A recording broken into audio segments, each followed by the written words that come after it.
Smart commerce and management hub లో ఇవాళ మన మోస్ట్ ఇంపార్టెంట్ ఎంసీక్యూ సిరీస్ లో ఉన్నాం కదా. ఇవాళ మనం ఏం చూద్దామంటే ఇంటర్నేషనల్ బిజినెస్ లో ఉన్న ఒక మోస్ట్ ఇంపార్టెంట్ ఎంసీక్యూ చూద్దాము. ఇందులో ఏంటి అంటే certificate of deposits, treasury bills, commercial papers, trade credits ఇచ్చారు. దాన్ని కనెక్ట్ చేయమని ఇంకో లిస్ట్ ఇచ్చారు. అసలు ఈ సర్టిఫికేట్ డిపాజిట్స్, ట్రెజరీ బిల్స్ ఇవన్నీ దేని కింద వస్తాయంటే మనీ మార్కెట్ ఇన్స్ట్రుమెంట్స్ కింద వస్తాయి. ఓకేనా. అసలు మనీ మార్కెట్ ఇన్స్ట్రుమెంట్స్ అంటే ఏంటి మ్యామ్ అంటే ఏదైతే మనం షార్ట్ టర్మ్లో క్యాష్ కింద కన్వర్ట్ చేసుకునే ఇన్స్ట్రుమెంట్స్ లేదా సర్టిఫికెట్స్ని మనీ మార్కెట్ ఇన్స్ట్రుమెంట్స్ అంటారు. ఓకేనా. So let us see certificate of deposits. అసలు సర్టిఫికెట్ ఆఫ్ డిపాజిట్స్ అంటే ఏంటంటే ఎప్పుడైతే బ్యాంక్స్, ఫినాన్షియల్ ఇన్స్టిట్యూషన్స్ ఉంటాయో వాటికి కనుక సడన్గా మనీ బల్క్లో అమౌంట్ కావాల్సి వస్తే అప్పుడు ఏం చేస్తుందంటే మనకు ఒక షార్ట్ టర్మ్ డిపాజిట్స్ ఇస్తుంది. ఇప్పుడు మనకి ఫిక్స్డ్ డిపాజిట్స్ అంటే ఏంటివి, లాంగ్ టర్మ్లో 1 year, 2 years, 5 years తర్వాత పే చేస్తుంది. కానీ షార్ట్ టర్మ్లోనే మీరు ఇంత బల్క్ అమౌంట్లో పే చేయండి, బల్క్ అమౌంట్ మా దాంట్లో డిపాజిట్ చేయండి, అప్పుడు మేము మీకు 6 monthsలో ఇంత ఇంట్రెస్ట్ ఇస్తాము అని చెప్పేసి మనకి ఒక ఆఫర్ ఇస్తుంది అనమాట. దాన్ని సర్టిఫికెట్ ఆఫ్ డిపాజిట్స్కి సర్టిఫికెట్ అనేది ప్రొవైడ్ చేస్తుంది మనకి, ఇంత ఇంట్రెస్ట్ పే చేస్తామని. ఓకేనా. అది సామాన్యంగా ఏంటంటే పెద్ద పెద్ద large corporates, large institutions, even financial institutions అవన్నీ పార్టిసిపేట్ చేస్తాయి ఇందులో ఎక్కువ.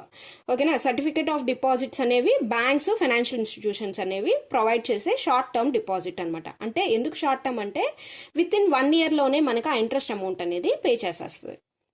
Next the treasury bills. దీన్నే టీ బిల్స్ అని కూడా అంటారు. మనం తాగే టీ బిల్స్ కదండి. ఓకేనా. ట్రెజరీ బిల్స్ అంటే ఏంటంటే గవర్నమెంట్ తనకి అర్జెన్సీగా బల్క్ అమౌంట్ కావాలనుకోండి, ఇప్పుడు మనకి రోడ్స్ ఇలాంటివన్నీ చేస్తూ ఉంటుంది కదా. సో అప్పుడు కావాల్సి వచ్చినప్పుడు ఏం చేస్తుందంటే గవర్నమెంట్ ఆర్బీఐ ద్వారా ఏం చేస్తుందంటే ట్రెజరీ బిల్స్ అనేవి ఇష్యూ చేస్తుంది. అవి కూడా ఏంటంటే ఇలాగే మనకి సర్టిఫికేట్ ఆఫ్ డిపాజిట్స్ లాగానే, కాకపోతే ఏంటంటే ఇంట్రెస్ట్ పే చేయదు. దీనికి ఇంట్రెస్ట్ పే చేయకుండా ఏంటంటే ఏం చేస్తుందంటే డిస్కౌంట్ ఇస్తుంది. ఫర్ ఎగ్జాంపుల్ 1 lakh అమౌంట్ మీరు కనుక పే చేస్తే మీరు 1 lakh పే చేయక్కర్లేదు, నేను 95,000కే ఇస్తాము, మీరు లాస్ట్లో ఒక 6 months తర్వాత మీకు 1 lakh పే చేస్తాము అంటది. ఓకేనా. అంటే మనకి 5,000 మనకి డిస్కౌంట్ ఇస్తుంది అనమాట.